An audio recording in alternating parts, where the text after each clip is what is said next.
नाज़रीन उन खां पोइ अव्हांखे ॿुधायूं आदिलपुर लॻ सिहत मर्कज़ जो मुलाज़िम कोरोना विघे फौत थी वियो आहे।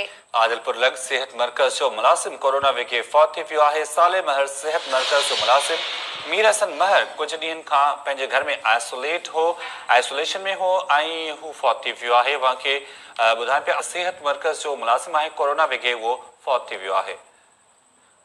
तफ़सील मालूम कंदासीं माजिद कलवड़ खां। माजिद, छा अपडेट्स आहिनि हवाले सां?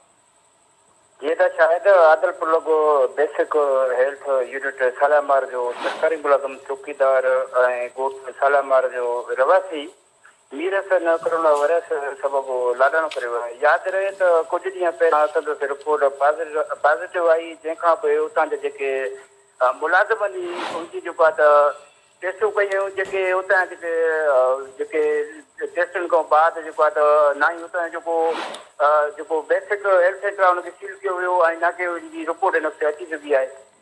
जॾहिं त हीउ जेको मीर हसन महर आहे इहो पंहिंजे ई घर में आइसोलेट हुयो, जंहिंजे करे जेको आहे त कोरोना वायरस जे मौत थियो आहे। जॾहिं त इलाइक़े वासी इन जेको आहे हिनजे फौत थियण खां पोइ ख़ौफ़ रात में पखिड़िजी विया आहिनि। जी अदा वॾी महिरबानी माजिद अली कलवड़ अपडेट करण जे लाइ। आदिलपुर मां अव्हांखे सिहत मर्कज़ जो मुलाज़िम आहे उहो कोरोना विघे फौत थी वियो आहे, जेको पंहिंजे घर अंदरि आइसोलेट थियल हो।